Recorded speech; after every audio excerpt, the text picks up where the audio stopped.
Hi guys, I'm Jamie and this is my advanced tips and mix-ups guide for Kensei. I'm going to cover quite a lot, so there should be something for almost everyone. A lot of the mix-ups that I include in here haven't been covered by anybody else on YouTube as far as I've seen, so I just thought I'd get them out there.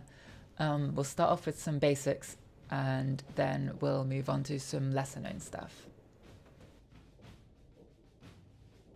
Okay, let's begin with optimizing damage from Kensei's attacks. There is a damage chart for all the heroes in the game. It was posted on Reddit not too long ago. I can't remember who made it, but I will link it in the description when I find it.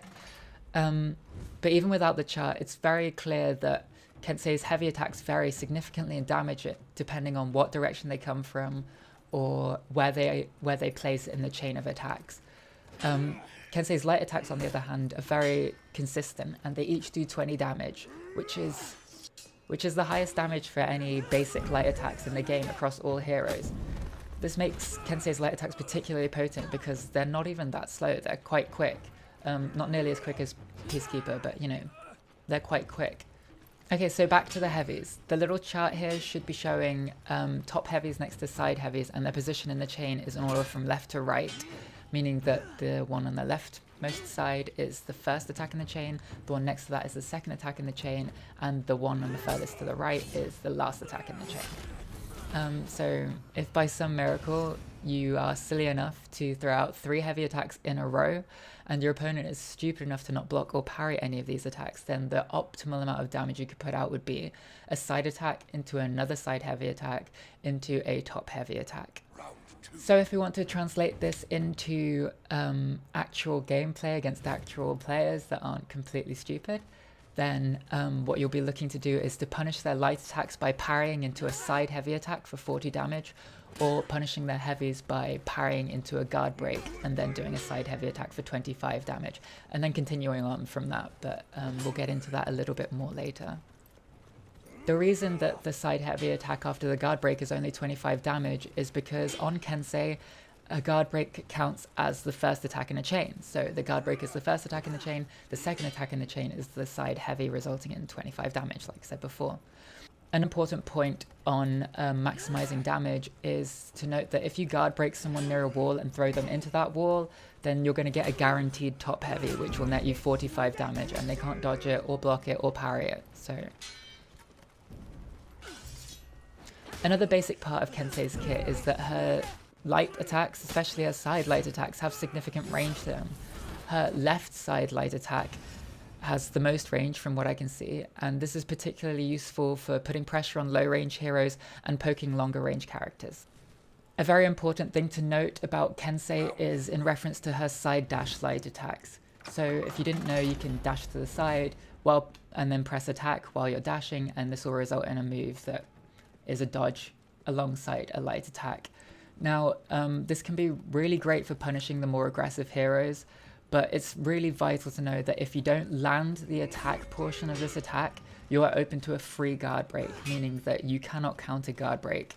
So if they guard break you after blocking this side light dash, then you can't do anything about it. For this reason, I only ever use this for dodging attacks while simultaneously punishing. Don't just throw this out as just for no reason, because you will get punished, and you'll get punished hard. Another thing to watch out for is if somebody's throwing out a heavy, try to refrain from using this, because it can very easily be a feinted heavy into a block, into a free guard break. So watch out for that one. Okay, so that's some of the more basic things that Kensei has without going over the moveset itself, which, I mean, Ubisoft cover it in videos themselves.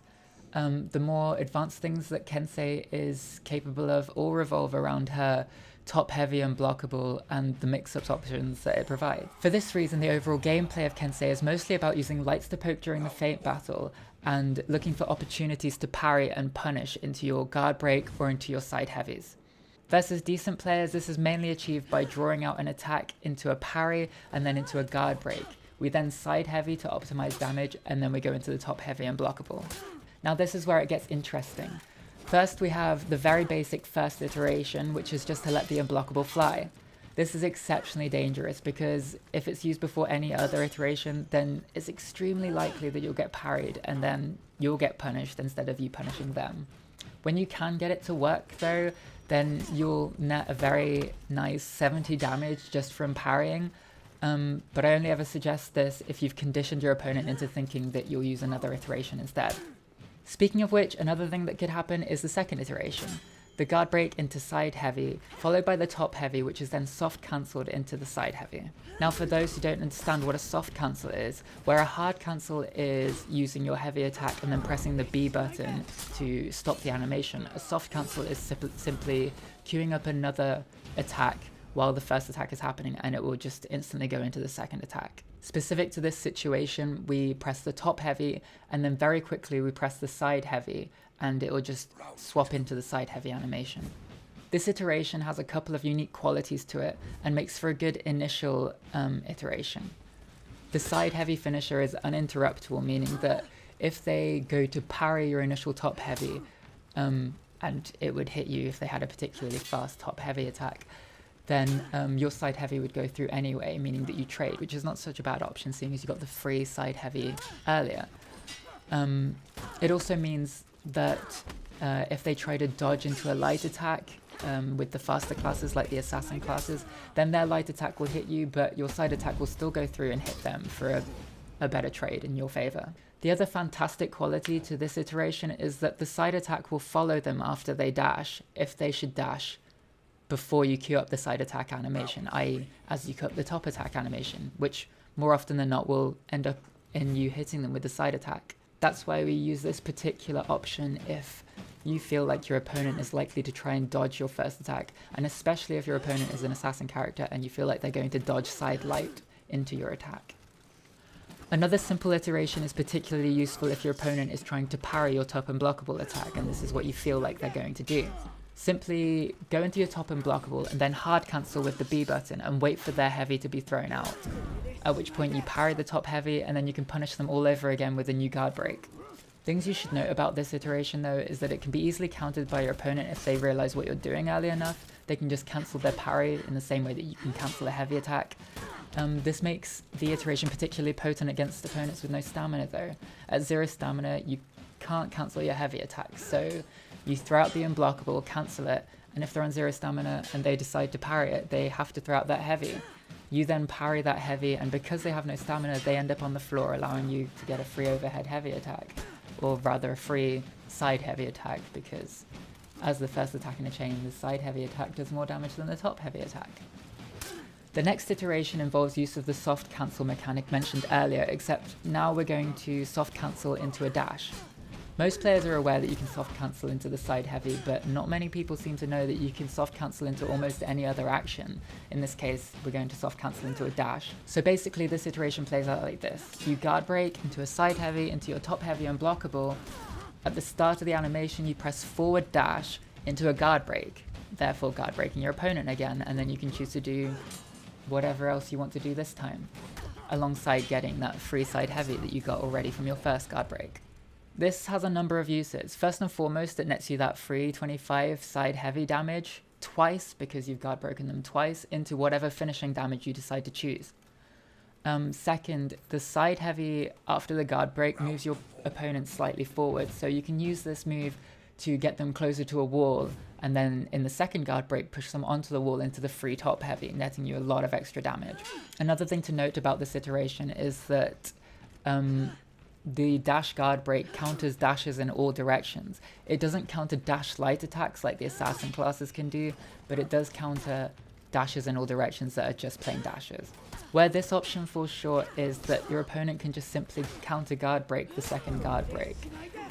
Now oftentimes they're not ready for it because they don't know that it can come out, / they think you're going to be doing something else, but if they are on their toes, then it's quite likely that they can just counter guard break you, and you'll still get the free side heavy damage from your first guard break, but you'll miss out on the chance to do extra damage. Branching off ever so slightly from the last one, instead of dashing forwards into a guard break, you do have the option to dash to the side into a light attack. Now, I haven't found any real use for this apart from repositioning yourself. Say you've managed to get a guard break while your back's to the edge of a cliff and you suspect your opponent of wanting to push you off, then you can use this to reposition yourself around the other side, get that light attack, and you can potentially convert that light attack into another light into a top heavy and start your combo all over again.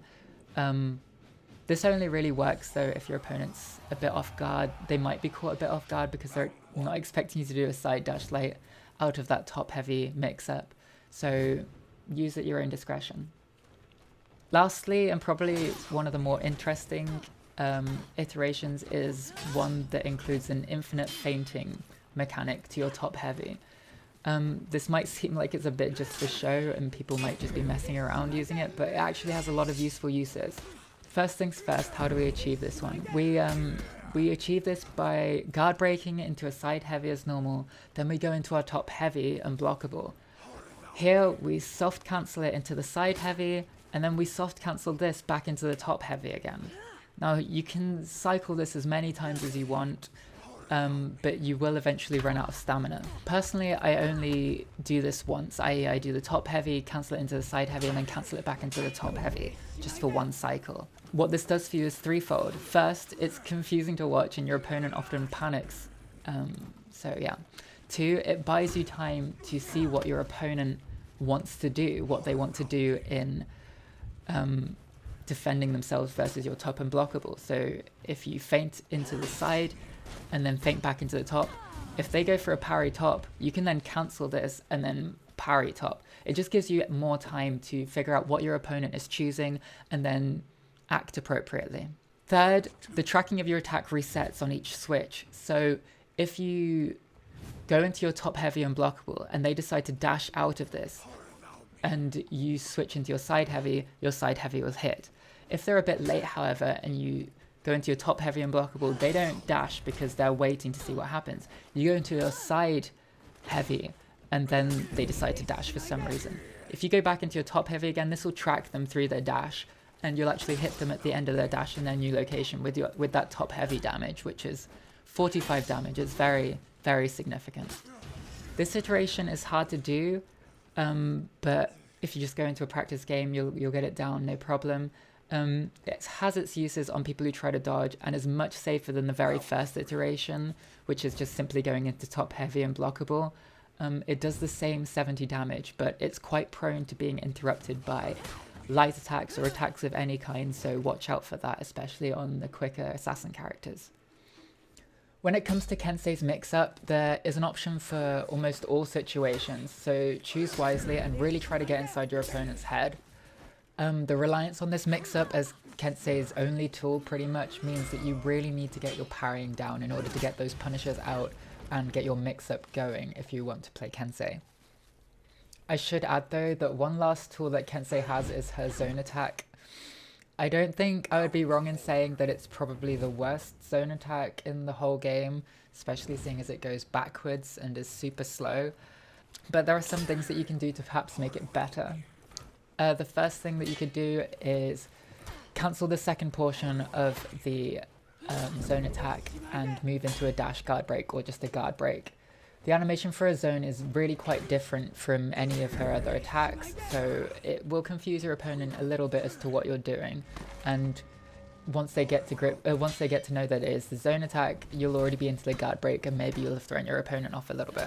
Another thing about it is that you can redirect the second portion of it. So if you pull your character to face the opposite direction by unlocking throughout your zone attack so the backwards portion hits your opponent, then press your thumbstick towards your opponent, the second portion will always also go towards your opponent. But it won't have as much range as the first portion and it's unlikely to hit, so it's really difficult to make this one work. One last thing to note about it is that as far as I'm aware, the move is uninterruptible.